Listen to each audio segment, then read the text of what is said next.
commencer par Il était une fois, parce que ça c'est un peu traditionnel, c'est un peu classique. Je commencerai plutôt par Jadis en campagne vivait un brave paysan.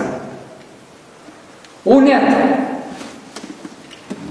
travailleur, bon père de famille. Et l'homme, il était né, il avait un tic, il avait une manie. Comme si bien pour ça, le type avait une marotte. L'homme, il avait une faible pour les oiseaux. Alors, depuis tout petit déjà, dans la cour de récréation, il s'était aperçu que chaque fois qu'il voyait un oiseau, il ne pouvait pas s'en empêcher, il levait la tête comme ça, et il le suivait dans le ciel. Et puis en grandissant, il avait un peu plus analysé son comportement, et il s'était même aperçu que parmi tous les oiseaux, il avait un faible spécialement pour les agaces. Ah, les agaces, ça n'existe pas tout le monde qui va savoir. Alors, c'est un petit moment de nous expliquer.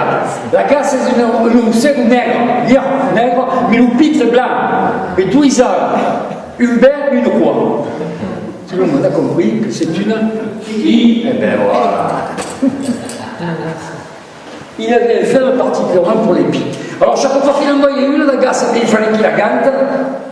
Je traduis pas, il fallait qu'il la gante, qu'il apprivoise et qu'il la fasse parler. Alors c'est vrai que la pie a la réputation d'être un animal un peu chapardeur, ne dit-on pas, voleur de pie. Hein? Mais aussi extrêmement bavard. Hein, madame, ne dit-on pas une pipelette. Et un jour, il en avait ganté une d'agace, encore plus bavarde que les bavardes, et elle lui avait raconté toute sa vie. Alors, vous savez toutes et tous que chaque année, au printemps, pas seulement en Provence, dans le monde entier, chaque année au printemps, eh bien, il se produit le même phénomène. Je dirais même le même miracle. Toutes les années au printemps, tous les oiseaux du monde, il faut qu'ils refassent le nid pour pondre les œufs. Alors voilà cette agace qui s'envole à tire d'aile, elle part dans la forêt et elle va voir le grand chêne. Et elle lui demande, laisse-moi s'il te plaît, grand chêne, le temps d'un printemps, sur ta si belle branche, construire mon nid pour pondre les œufs. Oh, le chêne n'a pas de chêne, cette année c'est déjà réservé par la machotte, la chouette. Par contre, il a peut-être un peu surpris. Et lui, c'est comme à l'hôtel alors. Il dit, sûrement, il faut réserver 6 mois à l'avance. Sans doute, j'étais un peu présomptueuse. Et puis, aller voir le grand chêne, que c'est l'arbre le plus haut, que c'est le roi de la forêt. Je vais revoir mes ambitions à la baisse. Et je vais aller voir un arbre plus petit. Je vais aller voir l'olivier. L'olivier, arbre de l'amour, symbole de la paix, puisqu'on représente toujours la colombe blanche de la paix avec le petit rameau d'olivier dans le bec. Et bien, si c'est l'arbre de la paix, alors lui, il ne pourra pas me refuser. Hein. Et voilà, mes amis, cette agace qui s'envole, et elle va se poser sur la plus belle branche d'un splendide olivier. Et elle lui réitère sa demande. Laisse-moi, s'il te plaît, bel olivier, le temps d'un printemps, sur ta si belle branche, construire mon nid pour pondre les œufs. Oh, pauvre Dio che fa l'olivier, voli più lunga, l'impassama, il paga, ma tout chapla. Ah, madame a des locataires, elle aussi. Oui. Ah, ça peut arriver, hein. Alors moi, c'est terminé, je ne veux plus. Ils m'ont pas payé le loyer, ils m'ont tout fracassé l'année dernière. Ils ont même mangé la pulpe des olives. Oh, et quand le patron il est venu pour la récolte, il n'est plus que les mentinous, il n'y avait plus que les noyaux, ça paille au sol. Mais soufa gangasa comme une prunière. Que nous traduirons pour nos amis qui viennent au-dessus d'Avignon, les Esquimaux. Oui, les Esquimaux. Je me suis fait secouer comme un vulgaire prunier. Alors moi c'est terminé, je ne loue plus. La petite pite est bien embêtée. Elle regarde le calendrier fin avril. Fin avril. Il fallait bien trouver une solution. Et d'un coup, elle entend une petite voix derrière elle. Elle se retourne. C'était un petit brin de farigoulette, un petit brin de thé, escondu au pied d'une gineste, tapis au pied d'un gelé et qui lui tendait des branches généreuses. Hospitalière, dit Madame Lapie, puisque les grands, ils n'ont pas voulu. Et bien moi, je vous propose de vous installer sur les branches. Là, au moins, pour faire le nid, vous serez impeccable. Ah, c'est bien gente che li fa la gasse, mais c'est pas possible. Hein. Tes branches sont parfum solide, van jamais tenir le con. Tu es bien gentil, mais tes branches ne sont pas assez solides, elles ne vont pas supporter le poids du nid. Et en plus de ça, regarde, tu es au niveau du sol. Alors, on est tous aigus, le premier couillon qui passe, la mec qui tient les yeux. Je peux vous le traduire depuis gauche, si vous voulez. Non, mais il faut en provençal, il va dire ça. Le premier couillon qui passe, il va m'écraser les yeux, je ne peux pas accepter. Et puis désespéré, mais comment je le fais? Et à ce moment-là, miracle. Sur la Canse, alors Canse, ça c'est encore un mot provençal, je vous le fais à la parisienne. Sur le bord du champ, pas terrible, hein? J'insiste. Sur le bord du champ, elle t'a passé, donc pas une fée, parce que dans le conte, il n'y a jamais de fée, mais t'as passé la gentille petite fermière qui montait au village. Et elle avait dans son panier d'osier les œufs, les œufs qu'elle a bon marché, alors quelle chance, dit la petite pie. Je vais demander à cette fermière qui a l'air très gentille. Et voilà, mes amis, cette agace qui s'envole, et elle va se poser sur l'épaule de la gentille fermière. Et elle lui réitère sa demande.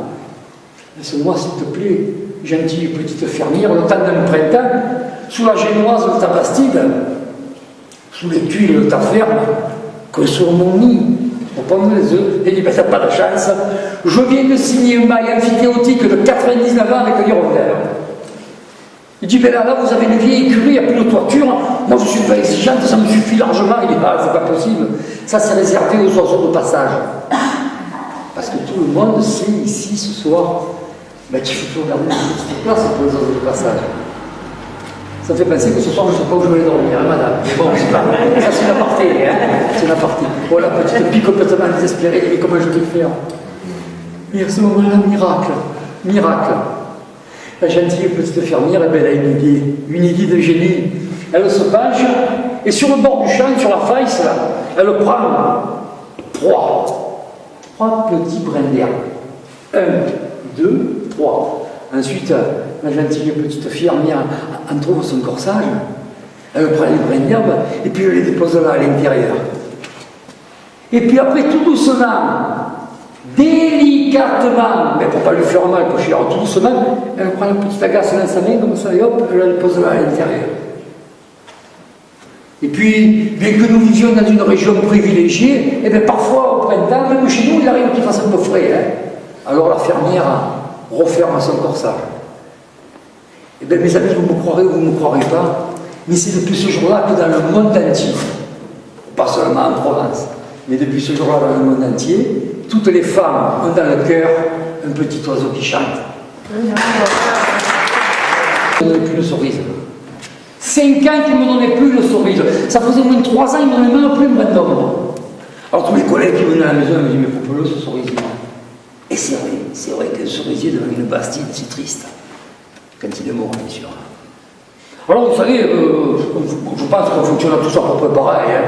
Hein, c'est quand il est des choux, quand on aura un moment, on verra. Il faut attendre que la vie vienne. Ça peut durer 6 mois, 1 an, il faut attendre que la vie vienne. À moins que vous ayez une femme qui vous gangasse un peu. Mais ça peut se trouver.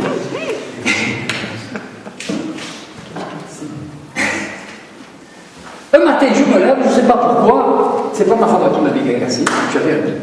Alors je dis, bon ben voilà, c'est le jour, je ne sais pas pourquoi, aujourd'hui je sais que c'est le jour, je dois couper le cerisier. Alors moi, je dois vous avouer que j'ai un rapport très tendu, très difficile avec tout ce qui est mécanique moderne, objets, des tronçonneuses, des broussailleuses, qu'on ne fait pas terrible. Rien que les regards là, s'ils mettent même pas dans ce gâteau. Rien que quand je les regarde, je les mets en panne tout seul. Je ne suis pas collègue avec eux, ça peut arriver ça, je ne suis pas. Voilà, je n'ai pas. Alors moi, j'ai la vieille tactique du pépé, je fais tout à la main. D'abord, j'ai l'impression que lorsqu'on transpire, qu'on va prendre des ampoules, qu'on se coupe, ben, j'ai l'impression que le combat est un peu moins inégal.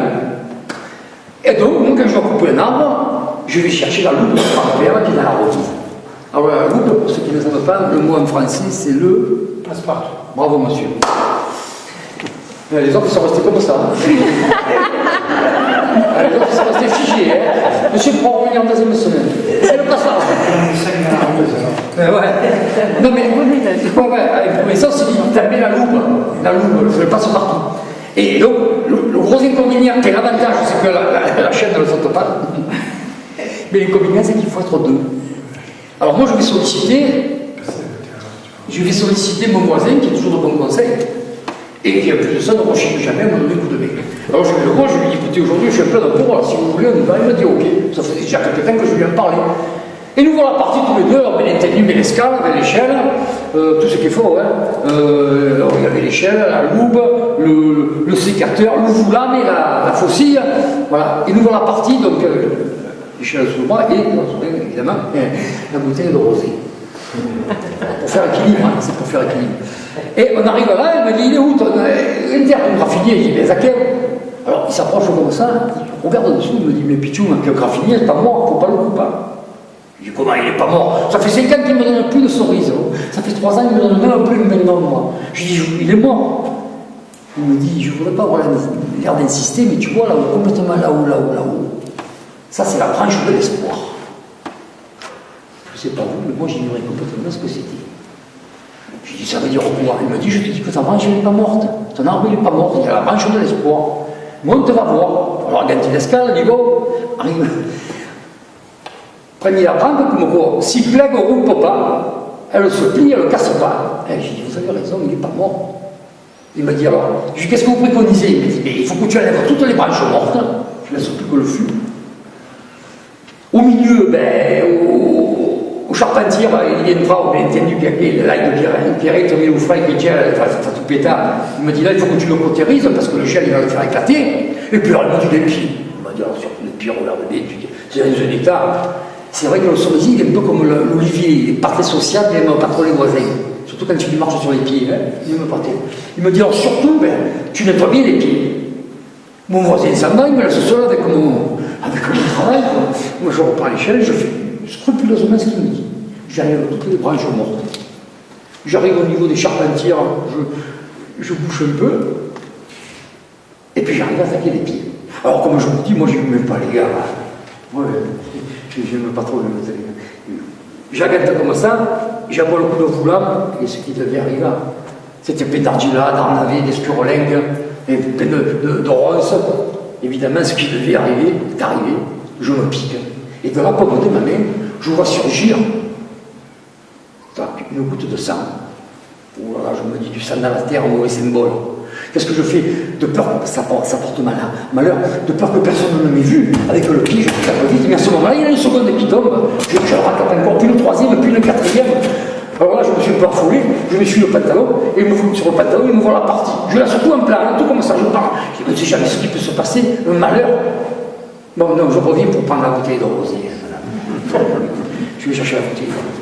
Et puis, l'année d'après, au mois de mai, des cerises, tant un peu, tant le petit Paul, il venait que des cartons. Mon voisin, il avait des brouettes entières. Puis alors, énorme. On aurait dit des prunes, tellement qu'elles étaient grosses. Comme ça. Et puis alors, rouge, eh bien, rouge sang. Et ce jour-là, j'ai au moins appris une chose. Le jardinier donne toujours aux fruits la couleur de son travail.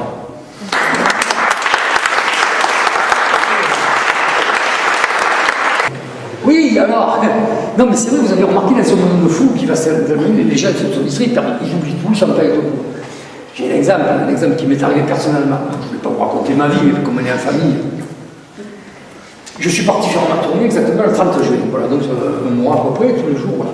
Et ça, c'est une petite tradition que j'ai instaurée. Avant de partir, je paye l'apéro à des copains, des voisins, comme ça, histoire de marquer le coup. On ne sait jamais si on ne se revoit plus. Voilà, donc je paye le petit moment. Et donc, la veille de mon départ, nous voilà avec les amis en train de boire l'apéro. Ah ouais, parce que dans mes comptes, il n'y a pas de fée, il n'y a pas de princesse, de voir comme apéro, il n'y a pas rien. Et donc, j'étais avec les collègues, on ouvrait l'apéro. Et mon chat, j'ai un petit chat, vous savez. Je vous en avais pas parlé de chat. J'ai un petit chat, ouais. Oui, mais ça, c'est TTC, madame. Avec la moustache et la queue, tout compris. Alors, il arrive, il saute sur la chaise, et de la chaise, plau. Il vient sur la table, et il commence à louvoyer entre les bouteilles. À louvoyer, peut-être que Mathilde ne sait pas. Une corde dans l'ouzigue, une corde dans l'ouzague. Regarde, hein. Il me passe derrière la bouteille de rosé, il me repasse derrière le pastis, il contourne le whisky, et le collègue qui était là, de peur qu'il me renverse le précieux fromage. Délicatement, discrètement, il me fait du coude, il me dit regarde. Ah.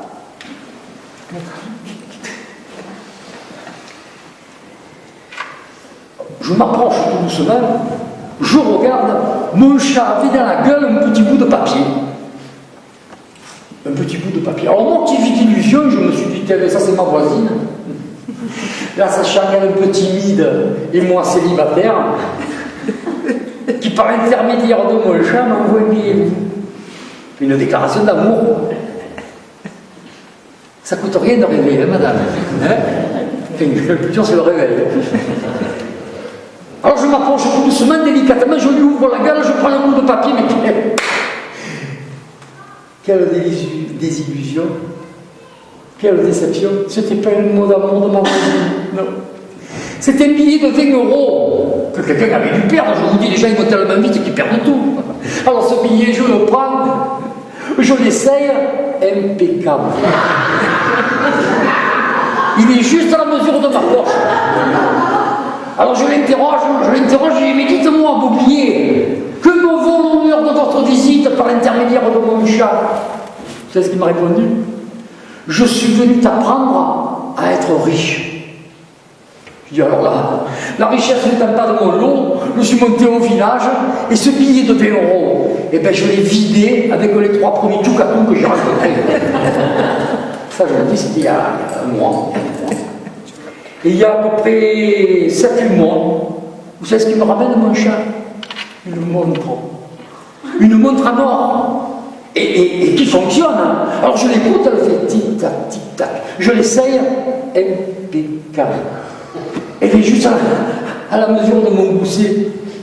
Alors je l'interroge, je lui dis, mais dites-moi, madame la montre, que me vaut l'honneur de votre visite par l'intermédiaire de mon chat? C'est ce qu'elle m'a répondu. Je suis venu t'apprendre à compter le temps.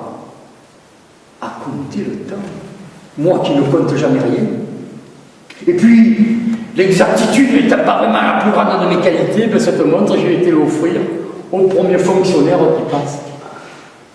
Et c'est ainsi qu'au 12e coup de midi, mon facteur est parti avec une montre neuve qui fonctionne, qui fait tic-tac. Mais ça, aujourd'hui, c'était il y a 6 mois à peu près.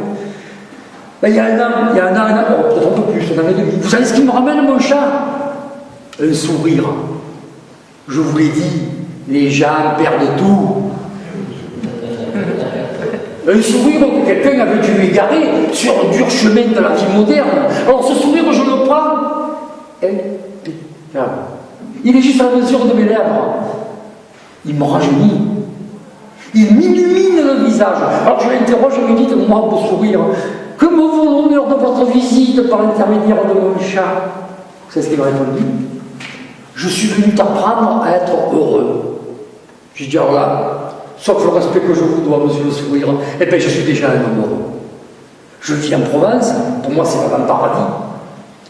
L'été, je pars faire un tour dans les petits villages, je raconte 3 couillonnades, je rencontre des gens, je voyage pour compter, je compte pour voyager, je suis le plus heureux du monde. Et j'ai une petite fiancée qui m'embête pas trop la vie. Ça fait 8 mois qu'elle est partie chercher le basilic pour faire la soupe au piston. J'ai dit, n'y va pas, c'est pas la saison, mais madame, dès là, les femmes sont protestardes. Enfin bref, je suis très heureux. Alors, sauf le respect que je vous dois, monsieur le sourire, je vais aller vous offrir au premier triste qui passe. Et croyez-moi, mes amis, des gens tristes dans notre société, qui aimeraient se payer un sourire, même avec une carte bleue, même avec un prêt à 8%. Un moulon de candidat. Un moulon de candidat. Mais ça, je vous dis, ça fait il y a 2 ans. Et mieux que ça, c'est vous qui allez juger.